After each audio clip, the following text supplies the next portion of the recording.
रुको जरा, सबर करो, बोला धक्का बुक्की नहीं करने का। अगर तुम लोग नए हो तो सब्सक्राइब करो, वो जो लाल वाला बटन है उसके साथ सूर्य नमस्कार करो या फिर अनुलोम विलोम, मुझे नहीं पता, बस क्लिक हो जाना चाहिए।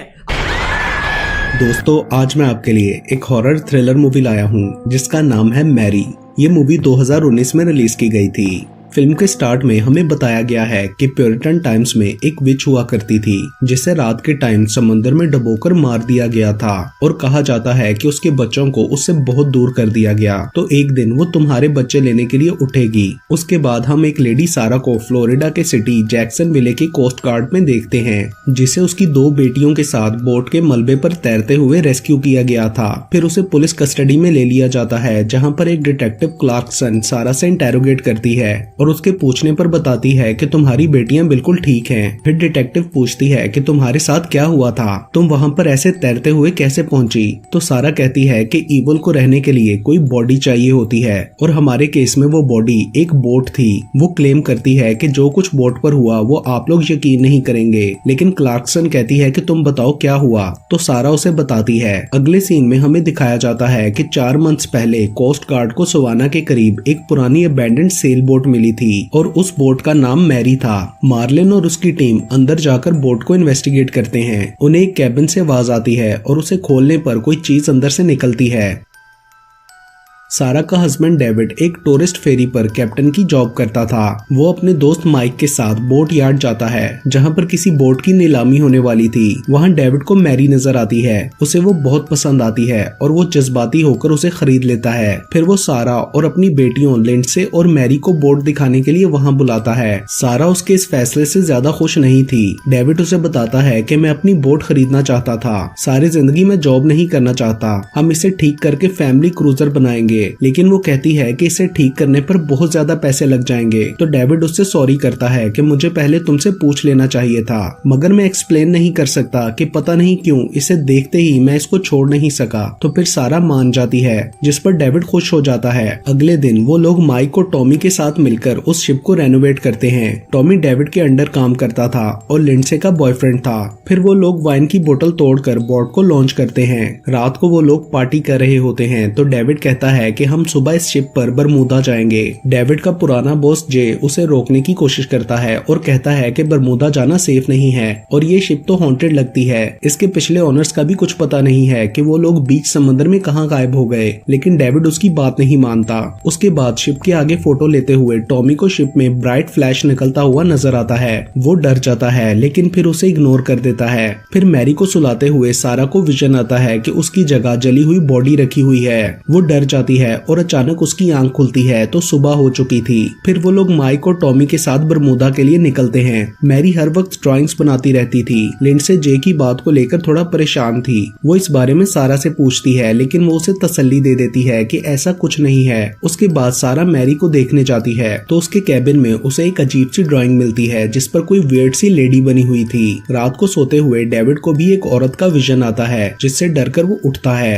तो उसे फील होता है कि बोट चल रही है। वो ऊपर डेक पर जाकर देखता है तो वहाँ टॉमी होता है। डेविड पूछता है कि तुमने लंगर क्यों खोल दिया, तो टॉमी कहता है कि वो चाहती थी हम चलते रहें। और फिर उसके टर्न करने पर वो लोग देखते हैं कि उसने खुद को स्टैब किया हुआ है। अचानक से वो डेविड पर भी अटैक करने लगता है मगर डेविड खुद को बचा लेता है। अगली सुबह वो लोग करीबी साहिल एबेको आइलैंड्स पर उसे छोड़ देते हैं। सारा को उसके लिए बुरा लग रहा था मगर डेविड कहता है कि हमारे पास और कोई ऑप्शन नहीं है। वो पोजेस लग रहा था और वो दोनों डिसाइड करते हैं कि इस बात को बाकी सबसे सीक्रेट रखना है, जिस वजह से लिंडसे उनसे नाराज होती है क्योंकि वो टॉमी के बगैर वहाँ नहीं रहना चाहती थी। उधर क्लार्कसन को सारा की बातों पर यकीन नहीं आ रहा होता और वो उससे कहती है कि मैं थोड़ी देर बाद दोबारा पूछूंगी और सही बात बताना वरना मैं तुम्हें मर्डर समझूंगी। अगले सीन में बोट के अंदर सारा को अपने पीछे से कोई बच्चा गुजरता हुआ नजर आता है। वो समझती है मैरी है। उसके पीछे वो उस छोटे वाले कैबिन तक जाती है। वहाँ पाँव के निशान होते हैं और अंदर जाने पर दरवाजा बंद हो जाता है और और लाइटर की रोशनी में सारा को वहाँ कोई औरत नजर आती है।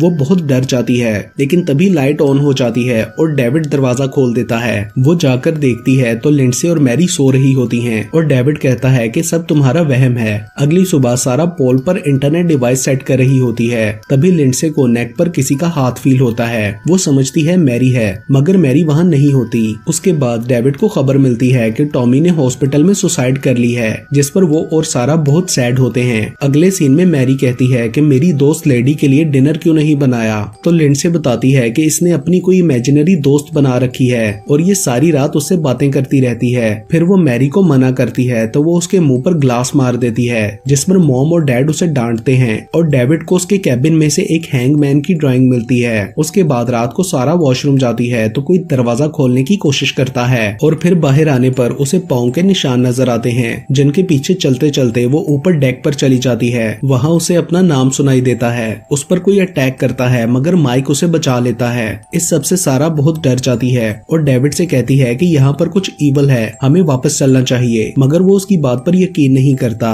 और कहता है कि हम वापस जाना भी चाहें तो अब नहीं जा सकते। सारा बोलती है कि ये शिप कर्स्ड है, मगर डेविड इस बात पर गुस्सा करता है और उससे लड़कर ऊपर चला जाता है। अगले सीन में सारा को ख्वाब आता है कि मैरी अपने कैबिन से अचानक गायब हो जाती है और वहाँ सारा का कोई गला दबाने की कोशिश करता है। वो डर कर उठ जाती है। तभी मैरी उसके पास अपना टूटा हुआ दांत लेकर आती है और कहती है कि उस लेडी ने इसे निकालने में मेरी मदद की, मगर वो लोग उसकी बात को सीरियस नहीं लेते। डेविड कहता है कि हम कल तक हैमिल्टन पहुंच जाएंगे। उस रात सारा और डेविड दोनों अलग अलग उस शिप की हिस्ट्री पर रिसर्च करते हैं और उन्हें पता चलता है कि इस बोट के सारे पिछले ओनर्स इसी तरह के ट्रिप्स में गायब हो गए थे और वो सब लोग एक ही तरफ जा रहे थे। वहाँ पर उस विच के बारे में भी लिखा हुआ था, जिससे पता चलता है कि वो बोट पोजेस्ड है और विच की स्पिरिट समंदर में डूबने के बाद से दूसरों के बच्चों को अपना बनाने की कोशिश कर रही है। अब उनकी शिप बरमूदा में एंटर हो चुकी थी। ये सब जानकर डेविड डेक पर जाकर माइक को वापसी की पोजीशन लेने का कहता है और खुद नीचे सारा के पास जाता है। सारा उसे वो एविडेंसेस दिखाकर कहती है कि जे ठीक कह रहा था, हमें यहाँ बरमूदा की तरफ नहीं आना चाहिए था। वो विच सबको मार देती है और हमें भी मार देगी।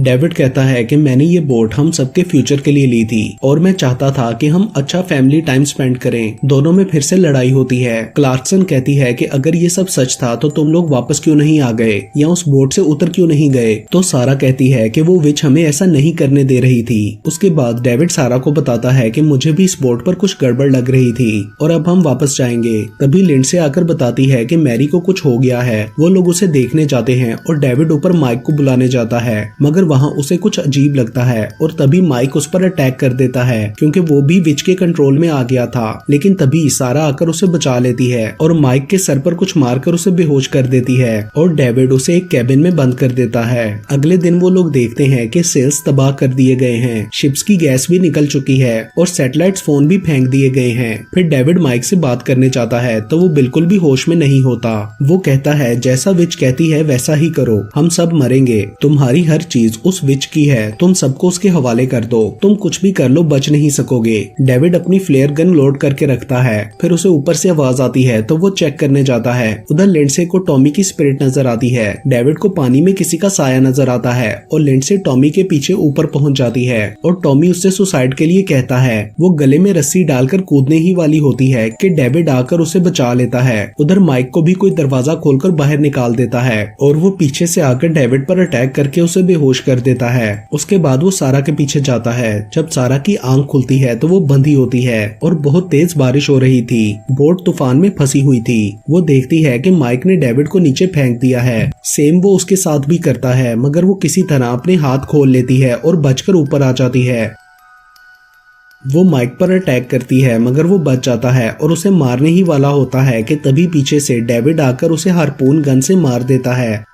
उसके बाद वो बोट चलाने लगता है और सारा नीचे जाकर लिंडसे और मैरी को ढूंढने लगती है। वो डेविड की फ्लेयर गन भी उठा लेती है। उसे छोटे वाले कैबिन से उनकी आवाजें आती हैं तो वो उन्हें वहां से निकाल कर खोलती है। फिर वो उन्हें लाइफ जैकेट्स देकर बोट से नीचे पानी में उतार देती है। उधर विच डेविड पर अटैक करके उसे मार देती है। सारा उसके पास जाती है तो विच उस पर भी अटैक करने लगती है, मगर सारा उसे फ्लेयर गन से शूट कर देती है और वो शॉट सिलेंडर को भी लगती है, जिससे फिश एक्सप्लोड हो जाती है। सारा बताती है कि उसके बाद में शिप से उड़कर बाहर गिरी। मैंने अपनी बेटियों को ढूंढने की कोशिश की मगर नहीं ढूंढ सकी। मैंने विच को तबाह कर दिया और अब वो मेरी बेटियों को कभी नहीं ले जा सकेगी। मैं उनसे मिलना चाहती हूँ। क्लार्कसन इस सब के बाद यही कंक्लूड करती है कि सारा ने ही मर्डर किए हैं और इसे कोई साइकिक प्रॉब्लम है। उसके बाद एक पुलिस वाला सारा को दूसरे रूम में ले जाता है। पीछे वो सिक्योरिटी कैमरा का फुटेज चेक करती है तो उसे सारा की जगह विच नजर आती है। मतलब उस विच ने सारा को पोजेस कर लिया था। तभी गोली चलने की आवाज आती है और वो देखती है कि सारा पुलिसमैन को मारकर खिड़की का शीशा तोड़ के भाग गई है। और पुलिस स्टेशन के बाहर भी तूफान होता है जिस तरह बोट पर आया था। और इसके साथ ही ये मूवी यहीं पर खत्म हो जाती है।